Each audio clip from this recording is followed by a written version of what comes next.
বন্যা পরিস্থিতি আপনাদের দেখাচ্ছিলাম। এবার হাওড়ায় শ্যুট আউট। হাওড়ার বেলুড়ে তৃণমূল নেতাকে লক্ষ্য করে গুলি চালাবার অভিযোগ ওঠে।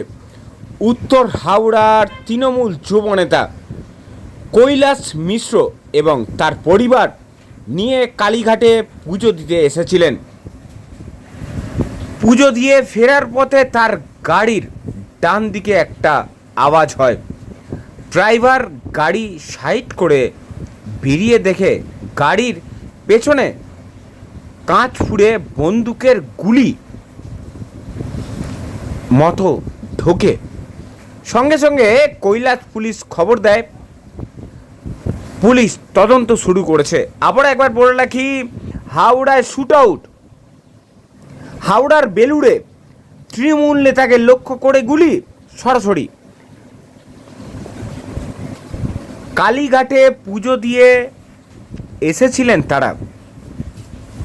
ওই আজকে আমি ফিরছিলাম, কি বলছেন সরাসরি কালীঘাট শোনাবো থেকে আপনাদের। মন্দিরে গেছিলাম ফ্যামিলিকে নিয়ে। পরে যখন ওই 0 মাইলস এবং গুপ্তা জুয়েলার্স মাঝখানে প্রায় 10:30 বাজে, তখন গাড়ি তার ডান দিক থেকে একটা সাউন্ড হলো ধুম করে। মেবি মানে কিছু লাগলো গাড়িতে, এবং তারপর আমার ড্রাইভার একটু এগিয়ে গিয়ে গাড়ি দাঁড় করিয়েছি। দেখছি গাড়িতে পুরো একদম কাঁচ একদম ছেদ করে, মেবি গুলি চালানোর মতন বা কিছু অন্য হতে পারে, জানি না, সেইটা আছে। ফ্যামিলি ছিল, তারপরে সঙ্গে সঙ্গে পুলিশকে খবর দিয়েছে এবং ফ্যামিলি আমরা গাড়ি নিয়ে চলে এসেছি বাড়িতে।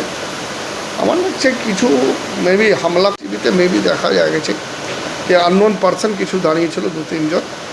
এখন কে আছে না আছে পুলিশকে বলেছি, তদন্ত হচ্ছে।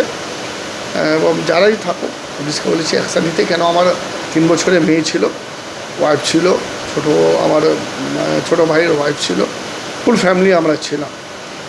পুলিশকে বলেছি, পুলিশের সঙ্গে কথা হয়েছে, পুলিশ এফআইআরও আমরা করেছি এবং অ্যাকশান হবে নিশ্চিতভাবে। আমাদের অভিষেক বন্দ্যোপাধ্যায় অফিস থেকেও ফোন এসেছিল, তো অ্যাকশান হবে। যারাই থাকুক না কেন তারা এই গুলি চালিয়ে বা হামলা করে ভয় দেখানো চলবে না।